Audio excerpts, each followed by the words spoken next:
നമസ്കാരം. Sports pitch special റിപ്പോർട്ടിലേക്ക് ഏവർക്കും സ്വാഗതം. ഇന്ത്യൻ ക്രിക്കറ്റിലെ എക്കാലത്തെയും മികച്ച ഇടംകയ്യൻ പേസർ സഹീർ ഖാൻ സഞ്ജു സാംസണെക്കുറിച്ച് നടത്തിയ ഏറ്റവും പുതിയ നിരീക്ഷണങ്ങളാണ് ഇന്ന് ക്രിക്കറ്റ് ലോകത്ത് ചർച്ചയാകുന്നത്. ഒരു കാലത്ത് സഞ്ജുവിന്റെ പോരായ്മയായി ചൂണ്ടിക്കാണിക്കപ്പെട്ടിരുന്ന കാര്യങ്ങളെ എങ്ങനെ അദ്ദേഹം തന്റെ കരുത്താക്കി മാറ്റി എന്നതിനെക്കുറിച്ചാണ് സഹീർ ഖാൻ വാചാലനായത്. സഞ്ജു സാംസൺ എന്ന ബാറ്ററുടെ പരിണാമത്തെ ഒരു പ്രൊഫഷണൽ ജേർണലിസ്റ്റ് ശൈലിയിൽ വിശകലനം ചെയ്യുന്ന ഈ റിപ്പോർട്ടിലേക്ക് നമുക്ക് കടക്കാം. ക്രിക്കറ്റിലെ ബുദ്ധിമാനായ ബൗളർ എന്ന് വിശേഷിപ്പിക്കപ്പെടുന്ന സഹീർ ഖാൻ ഒരു ബാറ്ററെ പ്രശംസിക്കുമ്പോൾ അതിന് വലിയ അർത്ഥതലങ്ങളുണ്ട്. സഹീർ പറയുന്നത് ഇങ്ങനെയാണ്: കഴിഞ്ഞ കുറച്ചു വർഷങ്ങളായി സഞ്ജു തന്റെ കളിരീതിയിൽ വരുത്തിയ മാറ്റങ്ങൾ അദ്ദേഹത്തെ കൂടുതൽ വിശ്വസ്തനായ ഒരു കളിക്കാരനാക്കി മാറ്റിയിരിക്കുന്നു. സഞ്ജു എപ്പോഴും ആക്രമിച്ചു കളിക്കാൻ ഇഷ്ടപ്പെടുന്ന താരമാണ്. എന്നാൽ ആ ആക്രമണോത്സുകത നിലനിർത്തിക്കൊണ്ടുതന്നെ എങ്ങനെ വിക്കറ്റ് സംരക്ഷിക്കാം എന്ന് സഞ്ജു പഠിച്ചു കഴിഞ്ഞു എന്നാണ് സഹീർ ഖാൻ നിരീക്ഷിക്കുന്നത്. വെറുമൊരു ഹിറ്റർ എന്ന നിലയിൽ നിന്ന് ഒരു ഗെയിം ചേഞ്ചർ എന്ന നിലയിലേക്ക് സഞ്ജു വളർന്നിരിക്കുന്നു. സഞ്ജുവിന്റെ ബാറ്റിംഗിൽ സഹീർ ഖാൻ എടുത്തുപറയുന്ന ചില പ്രധാന മാറ്റങ്ങൾ ഇവയാണ്. Shot selection. പണ്ട് സഞ്ജു ആദ്യ പന്ത് മുതൽ വലിയ ഷോട്ടുകൾക്ക് ശ്രമിച്ച് വിക്കറ്റ് കളയുമായിരുന്നു. എന്നാൽ ഇപ്പോൾ പിച്ചിന്റെ സ്വഭാവം മനസ്സിലാക്കി ആദ്യത്തെ കുറച്ചു പന്തുകൾക്ക് ശേഷം മാത്രം ഗിയർ മാറ്റുന്ന രീതിയാണ് സഞ്ജു അവലംബിക്കുന്നത്. Strike rotation. വലിയ ഷോട്ടുകൾ വരാത്ത ഓവറുകളിൽ സിംഗിളുകളും ഡബിളുകളും എടുത്ത് സ്കോർ ബോർഡ് ചലിപ്പിക്കാൻ സഞ്ജു ഇപ്പോൾ കൂടുതൽ ശ്രദ്ധിക്കുന്നു. ഇത് അദ്ദേഹത്തിനു മേലുള്ള സമ്മർദ്ദം കുറയ്ക്കാൻ സഹായിക്കുന്നു. പേസിനും സ്പിന്നിനുമെതിരെയുള്ള തുല്യ മികവ്.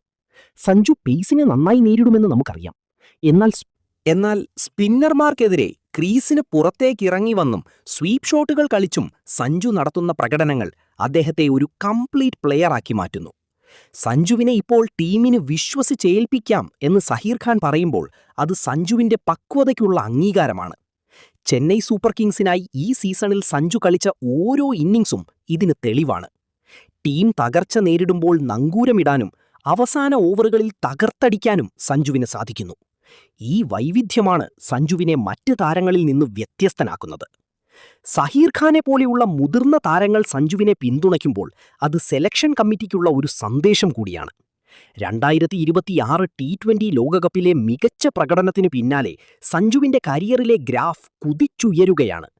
ആക്രമണവും പ്രതിരോധവും ഒരേപോലെ സമന്വയിപ്പിക്കാൻ കഴിയുന്ന ഒരു ബാറ്ററെ ഏതൊരു ടീമും ആഗ്രഹിക്കും. സഞ്ജു സാംസൺ തന്റെ കരിയറിന്റെ ഏറ്റവും മികച്ച ഘട്ടത്തിലൂടെയാണ് കടന്നുപോകുന്നത്. സഹീർ ഖാൻ നിരീക്ഷിച്ചതുപോലെ തന്റെ സ്വാഭാവിക ശൈലി കൈവിടാതെ തന്നെ വിക്കറ്റിന് വില നൽകാൻ തുടങ്ങിയ സഞ്ജു എതിരാളികൾക്ക് വലിയ ഭീഷണിയാണ്. വരാനിരിക്കുന്ന വലിയ ടൂർണമെന്റുകളിൽ ഇന്ത്യയുടെ ബാറ്റിംഗ് നിരയിലെ വിശ്വസ്തനായ പോരാളിയായി സഞ്ജു മാറുമെന്ന കാര്യത്തിൽ സംശയമില്ല. നിങ്ങളുടെ അഭിപ്രായത്തിൽ സഞ്ജുവിന്റെ ബാറ്റിംഗിൽ വന്ന ഏറ്റവും വലിയ മാറ്റം എന്താണ്? സഹീർ ഖാന്റെ ഈ നിരീക്ഷണത്തോട് നിങ്ങൾ യോജിക്കുന്നുണ്ടോ? നിങ്ങളുടെ അഭിപ്രായങ്ങൾ താഴെ കമന്റ് ചെയ്യൂ. സഞ്ജു സാംസന്റെ ബാറ്റിംഗ് വിശകലനങ്ങളും കൂടുതൽ വാർത്തകളും അറിയാൻ സ്പോർട്സ് പിച്ച് സബ്സ്ക്രൈബ് ചെയ്യുക.